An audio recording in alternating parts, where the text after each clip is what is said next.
Apples of Gold presents a radio adaptation of the Charles Dickens Christmas story, The Goblins Who Stole a Sexton, published in 1836.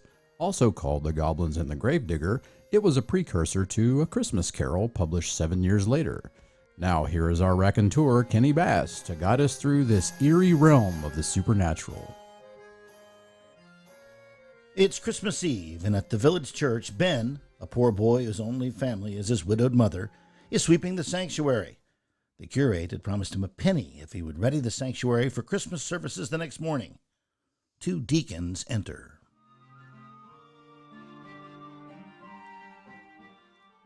Oh, come, all ye faithful, joyful and My triumphant. word, Deacon, look who's here. Merry Christmas, Ben. Merry Christmas, deacons. Aren't you in a festive mood? I'm always in a good mood at Christmas, sir, and I try to be extra happy for my mother. What do you mean?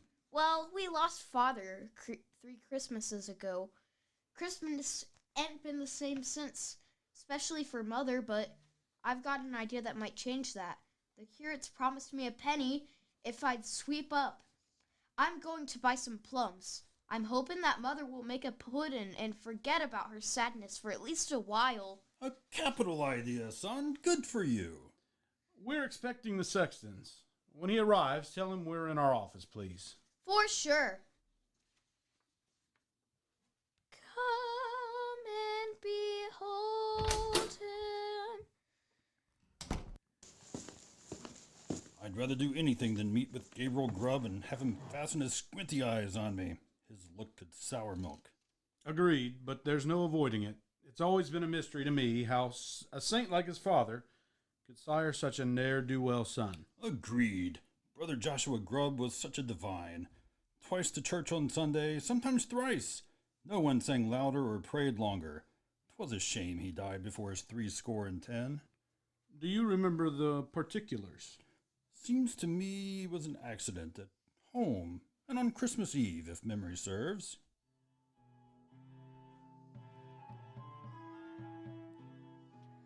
Oh, come, let us adore. Stop your caterwauling, boy, afore I stop it fur ye.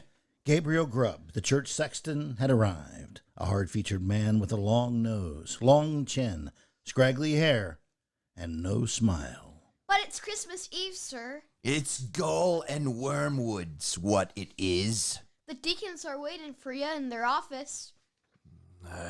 Those clods, wasting me time. Ah, Sexton, so nice of you to drop by. I didn't drop by. I were told to be here. Yes, well, this is about... What's this about? Say you say. Well, our say is this. As you know, this time each year it's customary for the deacons to distribute gifts of appreciation to the church help. So? So, it's with regret that we must inform you there will be no gift for you this year. What I just hear? I's getting no money. And why's that? I know for a fact the church baskets have been brimming over of late. Money's not the problem. Then what is? The problem, Sexton... Is you. You're saying I's the problem? There have been complaints. Parishioners are upset. They claim it's always a jolt and a jar when they must deal with you to arrange a funeral. It almost seems you take pleasure in giving everyone as much trouble as possible. So? The complaints merit action, but out of respect to your sainted father, we're allowing you to retain your position. Me father. A saint. Do remember there's a grave that needs to be dug. I don't need your reminding. I think we're finished here. Have you anything to add? I does. You're idiots, both of ye. Mr. Grubb. On my word, such impudence. Yes, Deacon, but we must tread lightly here. Good grave diggers are hard to find.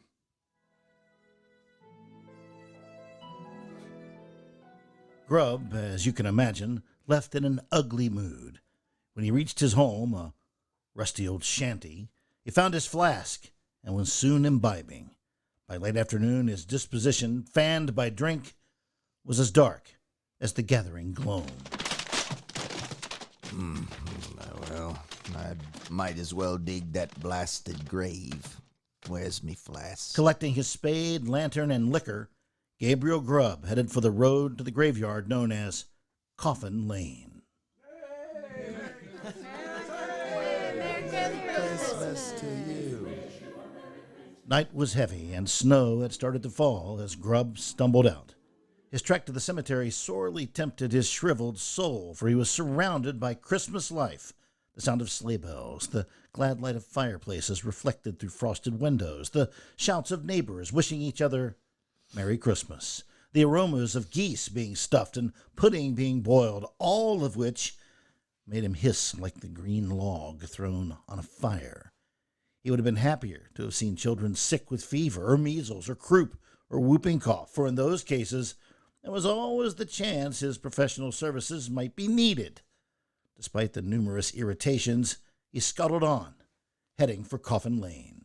Angels we have heard on high, sweetly singing o'er the plain. At the very time Grubb was heading out, young Ben was heading home with the plums he'd bought. Who's making that infernal noise? I might have guessed. It's that gutter snipe that were a torment to me earlier. You, boy, come here. Yes? Oh, hello, Mr. Grubb. Merry Christmas. I'm on my way home with some plums, hoping me mother will make me a pudding. Plum pudding, you say? Yes, sir. Ben's joy was more than Grubb could bear. In an instant, the bitterness within him rose like a mist of malignity that bordered on madness. Rage, like love and fortune, blinds, and Grubb could no more see the depravity in what he did next than he could see the backside of the north wind. Swiftly, unconsciously, his fury welled into a vicious blow, delivered to the side of Ben's head. Ah! Ah! A second battery followed the first, dropping Ben to the ground. Please, sir. Well, whatever I did, I'm sorry. Don't e'er get Christmassy round me again, you hear? I won't, sir. With his senseless rage momentarily sated, Grubb continued happily on his way, leaving Ben beaten and sobbing in the snow.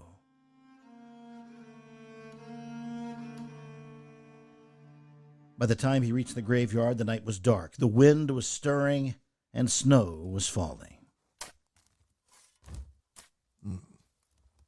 It's getting colder, blast it.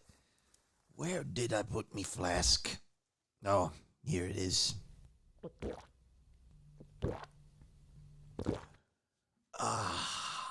Just what the doctor ordered. Brave lodgings for one, brave lodgings for one. A hole of cold earth when life is done. A stone at the head, a stone at the feet.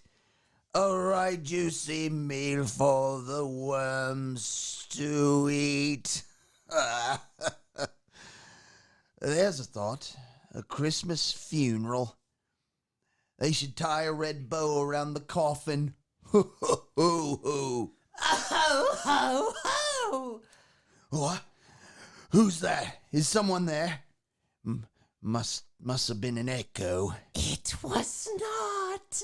There he is. Hunt him, hunt him, hunt him, hunt him. Suddenly, Grubb saw, maybe just felt, a dark shadow flit by, and the starch began ebbing from his spine. Who's there? Turn around and you'll see. When Grubb turned, what he saw made his blood run cold. Seated upon a tombstone was a strange phantom. His long legs were crossed in a quaint fashion, and his hands rested upon his knees. He wore a bright green, close-fitting garment trimmed in gold brocade. A short cloak dangled from his back. On his head was a pointed hat, the kind known as a sugar loaf, garnished with a long feather. His shoes curled at the toes, and he looked as if he'd been sitting there comfortably for 200 or 300 years. It was a goblin, grinning as only a goblin can grin. The shock to Grubb's nerves was so sharp, It gave him a jerk that nearly threw him to the ground. It was all he could do to regather his courage enough to speak. Who are you? A neighbor. A good neighbor. Neighbor. Spit it out, man. You sound like a horse. Yes, neighbor. Friend and neighbor. What brings you here this night? A grave, sir. I's here to dig a grave. Who makes graves when others make merry? Gabriel Grubb. Gabriel Grubb. Gabriel Grubb. What's in the flask, gravedigger? Brandy. Are you drunk?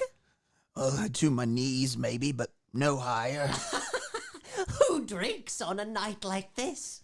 Gabriel Grubb. Gabriel Grubb. Gabriel Grubb. And whom do we claim as our fair and lawful prize? Gabriel Grubb! Gabriel Grubb! Gabriel Grubb! Oh, no. Have you anything to say, gravedigger? It's very curious, sir, but it could be the spirits I seeing are from the spirits I's drinking. At this, the goblin gave Grubb a kick that bowled him over. Oh. Has anything from a bottle ever given you a kick like that, gravedigger? Oh. Who thinks that what he's seeing comes from a bottle? Gabriel Grubb! Gabriel Grubb! My friends seem to know you, gravedigger. They seem to know you well. Begging pardon, sir, but I don't know how they'd know me.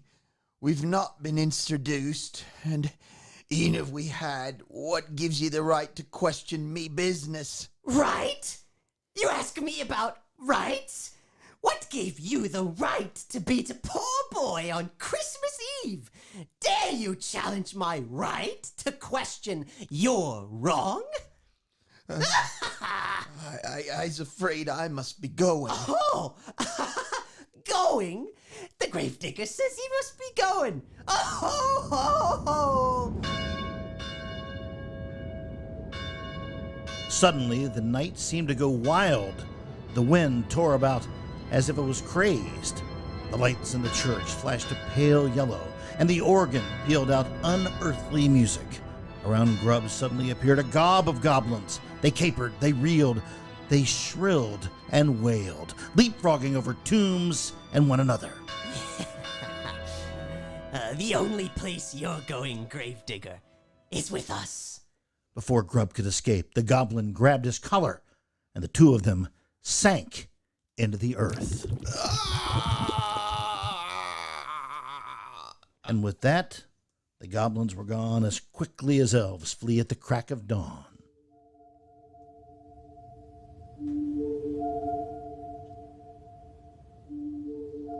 In the rapidity of the descent, Grubb lost his breath. When he caught it, he found himself in a large subterranean hall, such as the old legends associated with dwarves. The lighting was neither black night nor bright day, but more like twilight, when shadows that had been prisoned up all day are released. Around him were goblins. Before him, sitting on a throne carved from a large rock, was the goblin with whom he'd been speaking. Grubb's fear had now multiplied 6 times larger than it was on the surface. Welcome to our humble home, gravedigger. My, but it's cold enough to take the skin off your face. Bring me something sizzling. Here you are, sire.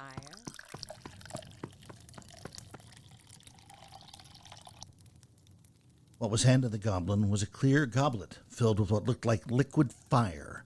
As the goblin drained the cup, a red-hot glow could be seen descending his throat.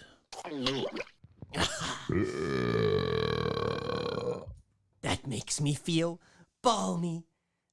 A bumper for a guest. Thank ye, but I's not in the habit of taking anything warm at night. Then you need a new habit. Pin him on the ground and pour it down his throat. No, I don't want to. Seeing Grubb's reaction to the fiery froth caused the entire assemblage to break out in laughter.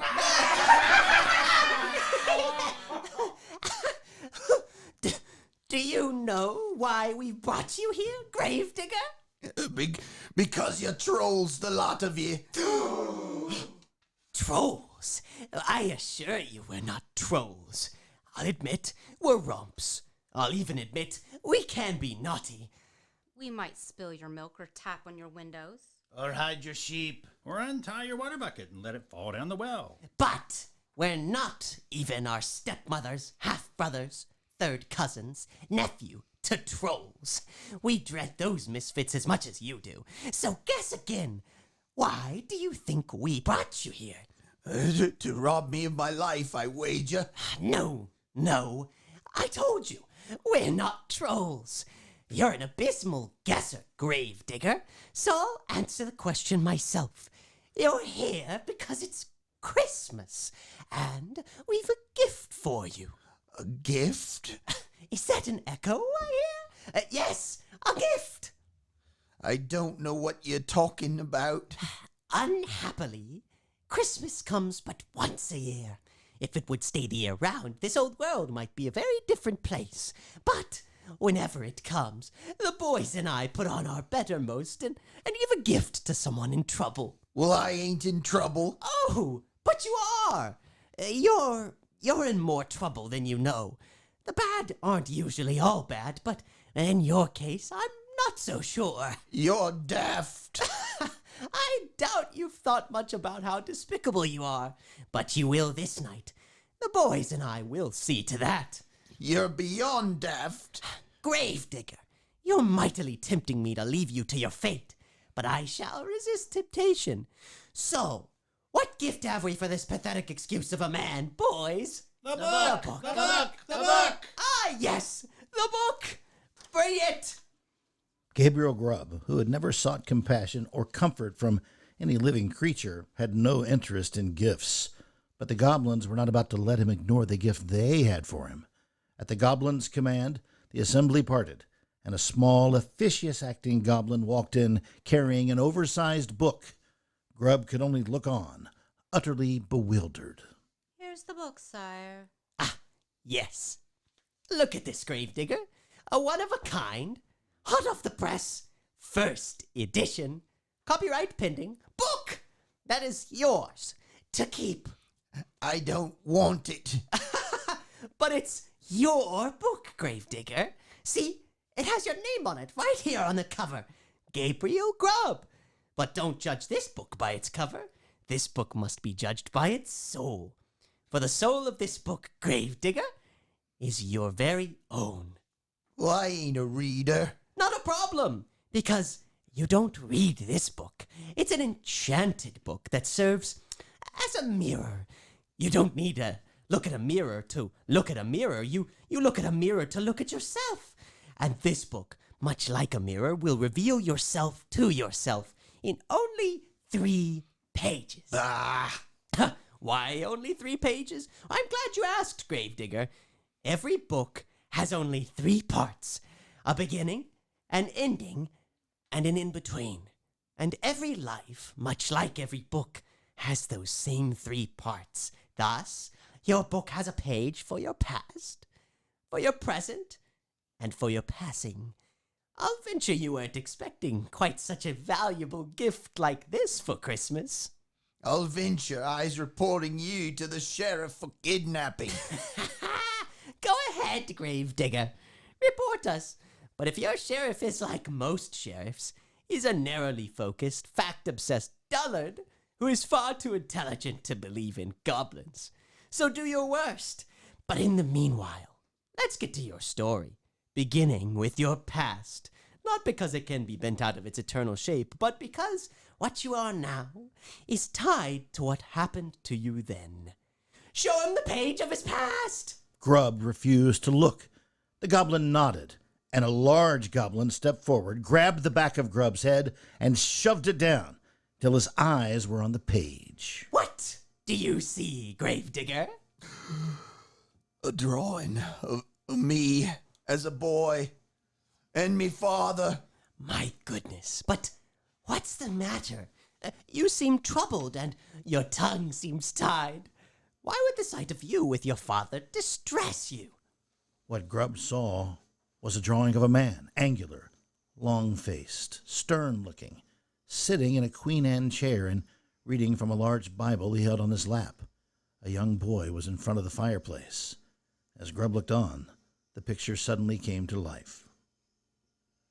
"Behold, the Lord cometh with 10,000 of his saints to execute judgment upon all." A Jew! Hello, what was that? Nothing, Father. Nothing. I only sneeze, Father. Sneezed, you say? But a sneeze is something, is it not? Why did you say nothing happened when something in fact happened? Please, Father. Ow! Please, Father, I'm sorry. Stop your sniveling, you worthless lump. In public, me old man were the picture of piety. He spoke of God, read his Bible, church-going, things that have the ring of the devout about him. But for all his religion, he weren't the better for it. You never knew when he'd rage. Anything could set him off. Nothing could set him off. He never needed cause to beat me. Why are you showing me these things? Forcing me down these paths I don't want to go? Why? Well, because you're walking the same path as your father. I ain't. You are! There's more on the page, though. Look again. When Grubb did, he saw another drawing on the page. It was the same room as before, but now a sparsely adorned Christmas tree stood in the corner, and some cheap holiday decorations sat on the mantel. But he saw something else, his mother and father arguing. Once again, the drawing came to life. Please, dear, let go of my arm. You're hurting me. I won't bring it up again. I was just saying if it would help you. You're right, woman. You'll not bring it up again. Ah! Mother, what have you done to her? Get out, boy. This doesn't concern you. You're wrong. It does concern me. Put the poker down and get out. No! I told you to leave. I won't. I said put it down. Gabriel's father stepped back to put distance between himself and his son, but he tripped over the fallen body of his wife. In falling, the man's head struck the edge of the table. As he lay on the floor, there was a dull, hollow moan. Then nothing. Mother, are you all right? He won't hurt us again. Why must I see this? Why are you conjuring up these ghosts? You've seen your share of the worst, Gravedigger. You've every right to be angry. But anger is a ticklish thing. It releases into the soul tremendous steam that can be used to drive a hammer or tap an egg. Some use anger's energy to rise above their wounds, if only to let their scourge know that they're unbroken. But others are destroyed by it. When unwilling to let wrongs done against us die, anger can drive us to madness, and worse. I's heard enough of your mush. You have you? In that case, you must see the page of what is. Show him his present! No, please. Ben, is that you? Yes, Mother. Is something wrong? Ben, have you been crying? I was in a scrape, Mother. With whom? The sexton. The sexton? You mean Gabriel Grubb? What happened? He hit me. He hit you? But why? I don't know.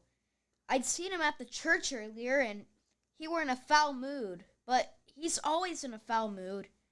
I was on my way home singing when I saw him coming towards me. Next thing I know, he's beating me, but Mother, I didn't do anything wrong. Believe me, I didn't. Oh, Ben, me poor boy. Does it still hurt? Yes, Mother, but not as much on my head as in my heart. I don't understand. The curate gave me a penny for sweeping out the church. I used it to buy some plums. Ever since we lost Father, Christmas has been a bad time for you. I was hoping you'd see the plums and think to make some pudding like you used to. And you'd be happy again, but when Mr. Grub hit me, I dropped the plums, and afore he finished, he knocked me on top of them. They're smashed. I'm so sorry about it, Mother. I was wanting to surprise you. Oh, my sweet boy, you've wonderfully surprised me. Don't worry about the plums. If that villain Gabriel Grubb ever touches you again, heaven help him. The boy were being impertinent. No, he wasn't! When one like you is driven by hate, the smallest things assume major significance. The boy's hair may need brushing, and his hands cleaning, and his clothes mending, but he's a harmless, warm-hearted, affectionate child who never did you wrong. Yet you took something as innocent as a child sneezing, in this case, a child singing, and did to a poor boy worse than your father ever did to you. What you did cries to heaven. Cries to heaven? Just what do you know about cries to heaven, goblin? What do you know about having a father who just as soon beats you as look at you? What do you know about having no one to rest your heart on? What do you know about the nightmare of seeing your father beat your mother's face to a pulp? What do you know about the torment I carried inside of me because of what I've been through? Tell me, goblin, what do you know about any of this? For the longest time, the goblin didn't speak. Sometimes wisdom manifests itself in silence. What do I know?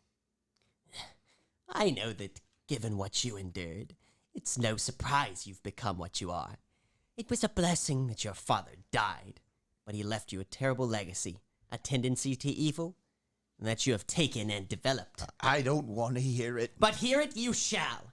The facts are undeniable, Gravedigger, but you still resist them, which means you must see the last page. The page of your passing. No. Show him! No. The drawing on the last page was of black night and a black hole that was an old abandoned house that reeked of damp and mold and filth. In front of the door stood two men, bearing on their shoulders what looked like a body wrapped in burlap. As Grubb looked on, what happened before happened again. The picture became animated. The man in front carried a lantern and was talking. "'Tis a cold Christmas Eve, eh?" Aye, and I torn't be out except for me wife screeching about having nothing decent for Christmas meal. What about the odds and ends I put in the cupboard, I asked. The muffins and crumpets found behind the baker's. Scrape off the mold and they're as good as new. What'd she say? Nothing. Just started flailing her with her skillet and said if I didn't come up with something for Christmas meal, she'd knock me in the next year. I was only here 'cause I didn't know where to get the next year. You let your woman squawk at you like that? You're an embarrassment to husbandry. Maybe so, but it's too late to undo it now. What the deuce? This place smells worse than stinking meat. And say, why is we bringing the body here? Why ain't we taking it to the cemetery? Deacon said we couldn't allow this scoundrel to be buried in holy ground. They's paying us to dispose of him on the cheap. And there's nothing cheaper than I know than this. What do you mean? I mean we's leaving him for the rats. And the place is crawling with them. Rats? They'll have his bones picked clean afore we get home. And I've a bag of cheese curds to sprinkle it on the remains, priming the bump, you might say. This is giving me the creeps. If you ain't been so late meeting up, we'd already be done and back home. I aim to be earlier, but just as I was leaving, me woman tells me I ain't going nowhere till I picks the squab clean for the pigeon pie we's having for Christmas dinner and picked them cherries meant for the pudding. You were late 'cause your woman made you stay on to pick and pit? It was. I weren't about to like refuse the night before Christmas. What kind of idiot do you take me for? Let's dump grub and clear the air before the rats mistake us for dinner. Grub? Did he say grub? I believe he did, but just let me check with the boys. What did he say, boys? Grub! That's what I heard, Gravedigger. Hearing this, a sense of cold terror seized Gabriel Grubb as the ugliness in his soul worked its way into his conscience. So that's how I end, eh? No mourners, no coffin, no preacher saying a good word o'er me, just rats. A good word? What good word would that be, Gravedigger? There ain't one. I understand. There's nothing that can be done for me. Nothing be done? And who told you that? Well, you just showed me. I showed you what shall be if you continue to anger your life away. But remember this, and remember it to the last. So long as there's life, there's hope. Hope? There's more mercy in heaven and on earth than you've dreamed of, Gravedigger. You're awfully unlovable, and many will think a good day when the world's rid of you. But if the sand caked to the bottom of your boots can be thrown into the fire to make a crystal through which the stars can be seen, then there's hope, Gravedigger, even for you. It was as if 1,000 thunders went off inside Grubb, for there is nothing in this world brighter than the brightness of hope. And against all hope, there it was, suddenly, unexpectedly within his reach. In what had become an unbearable night, a faint ember now shone like the sun. Grubb dropped to his knees. Raising his clasped hands to the goblin, he said, Please, goblin, I beg you, tell me about hope. Tell me how I can escape the rats and the ending I deserve. What you're asking for is the hardest thing that you'll ever hear, Gravedigger. But here it is. You must love. Love? What do you mean? I mean, you must begin to live as if another's life is greater than your own. You must show a heavenly devotion and humiliation, submission to someone you think is beneath you, service to others, trust and belief, and sacrifice to those who favor you, wound you, or tear your heart to pieces. Loving is a long, long road. But walking it is the only way to conquer the ghost that's haunt you and free you from a past that holds you. Love is an act of the will, a task and a trudge, and the greatest thing that this world knows. You can love, Gravedigger. I know you can. For what seemed forever, Grubb stood silent, with his head bowed. I's been ripped up this night. What's that? I never felt more shame than I has this night by thinking of what I am. Splendid! You've taught me, sir. The dickens, you say! And just what is it that I've taught you? Well, that I's been a bloody fool. For however many days are left me, well, I means to spend 'em unself in meself. Springing from his throne, the goblin removed his hat, and with a flourish bowed to the sexton and said, Your servant, sir. The cavern darkened. First, the goblin, then the rest, stepped back into the shadows, and were gone. Gabriel Grubb, utterly spent, lay down on the ground and fell asleep.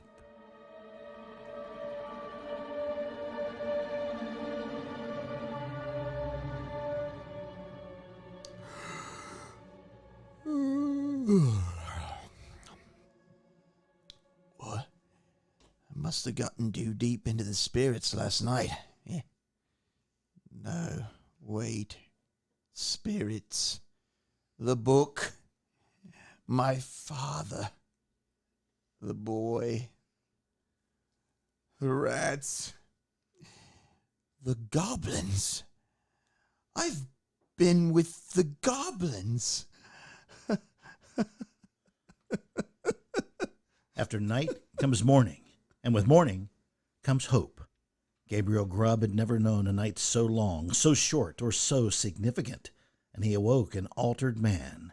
He was covered with frost, his flask still lay on the ground with his spade and lantern, and the grave was still half dug. Everything was as it had been, except there were no goblins to be seen.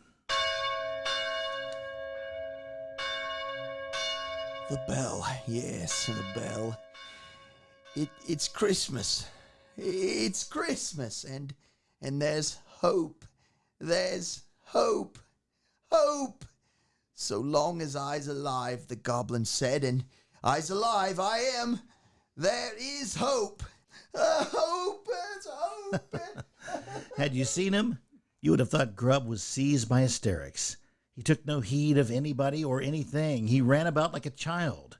He scooped up handfuls of snow and threw it in the air, leaving him so covered with the frozen fluff that he began to resemble a snowman. He laughed and cried in the same breath. The elements of pure joy had fused within him. Wait, love, the goblin said only love can change my fate. Love is its own taskmaster, and Gabriel Grubb, now swept away by love, would brook no delay in acting lovingly, and down the road to the village he ran. Malicious people are often miserly, and Gabriel Grubb was like most. Through the years, he hoarded his earnings without a thought to anyone else. But after being schooled on love in the Goblin's Cavern, he determined to become a spender, share what he had with the poor, the hurting, the despairing. Excessive sorrow is proverbially selfish, and for all her goodness, Mrs. Burford's narrowed her world to where she barely saw beyond herself. But Ben's joy and his anxiousness over her sadness had now opened her eyes to where she could now see how wrong she'd been in allowing sorrow for the husband she'd lost to cause her to overlook the son she had. Though she and Ben had little more that Christmas morning than each other, they had their voices, and they used them to sing out their joy. Angels we have heard on high. Who could that be? I don't know. I'll check. There's no one here, Mother, but there's something on the ground. A bag. Well, what's in it? I don't know. Open it. Gold sovereigns. Silver crowns. Someone's left a great present at the wrong house. There's a note. To Ben. Compliments of the Goblins. What Ben and his mother found was no mistake. It was love. No one ever suspected the godsend came from Gabriel Grubb, for he was nowhere to be found. Grubb was wise enough to know that sympathy for a hard-featured, hard-hearted sinner doesn't come easily. He knew he had stirred the enmity of nearly everyone in town, and the thought of remaining where his repentance would be doubted and his reformation disbelieved was more than he could face. He understood life well enough to know that when a fire rages, the wise thing is to back away until it has burnt itself out. This he did, and eventually the enmity the town had for him died out, starved to death by his absence and the passing of time. With his knapsack stuffed with coins, he journeyed to where he was unknown, and there did all the good he could with as little fuss as possible. In time, by constant, loving acts, Gabriel Grubb rose to a height beyond himself, and the most amazing things began to happen. Late at night, poor people, struggling to pay their rent and facing eviction, would hear a knock at the door. Upon answering, all they'd ever find was a small bag containing gold and silver coins, and a note. Compliments of the Goblins? Goblins? What does that mean, dear? Parents with a sick child, but no money for a doctor, had similar experiences. Just as he had promised in the Goblin's Cavern, Gabriel Grubb unselfed himself. Breathing the kind air of love, he grew younger and happier, even as his body grew older and weaker. He laughed much, was merry often, and won affection by his affection. In time, the loveliest thing about Gabriel Grubb was Gabriel Grubb. After Gabriel went missing, someone suggested purely as a joke that goblins had snatched him. The jest hadn't passed through 4 sets of ears, however, before it became gossip that soon rose to the level of sacred truth. 20 years or so after Grubb disappeared, an old man walked into town. As he shuffled through the streets, he looked around as though familiar with all he saw, but concerned that he not disturb the forgetfulness that had grown over old offenses. At length, he went into a pub where were gathered some locals. After ordering some stout, he asked no one in particular if anyone knew a boy named Ben Burford. Everyone knows Ben Burford. He's one of the best we got. Lost his father early, his mum not long ago. How's he doing? He's fine. Years ago, he came into some money, but he's always shared what he'd had with those that had less. Freely gained, freely given, he'd say. Strange, though. When he helps someone, he always says, compliments of the goblins. He says that? He does. Don't know why. Never explain. But he says it. The stranger smiled and rose to leave. On the counter, he left the only coin he had, a gold sovereign, and then walked out into the gloamin', headed for a path called Coffin Lane. Up the path to the church graveyard he went, and there found a spot where he'd once spent Christmas Eve many years before. Stretching out on the ground with nothing but the stars above and peace within, he fell asleep. Sometime during the night, Gabriel Grubb awoke and saw before him a brilliant, golden staircase which he climbed right into the sunrise. Keeping watch from behind a tombstone was a curious-looking onlooker wearing a sugar loaf hat. When he knew the gravedigger was gone, he removed his hat, made a deep bow, and in a whisper of a whisper said, "Your servant, sir." When Ben Burford heard an old man had been found dead in the cemetery, he sent word that he'd pay for a proper burial, along with the note, compliments of the goblins.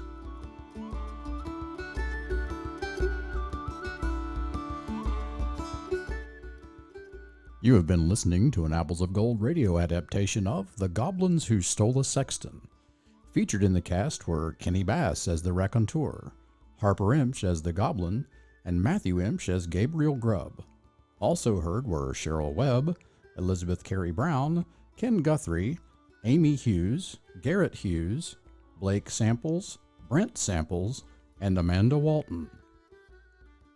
Apples of Gold is directed by Danny Webb and produced by Rodney Pell. This is Rodney Pell speaking.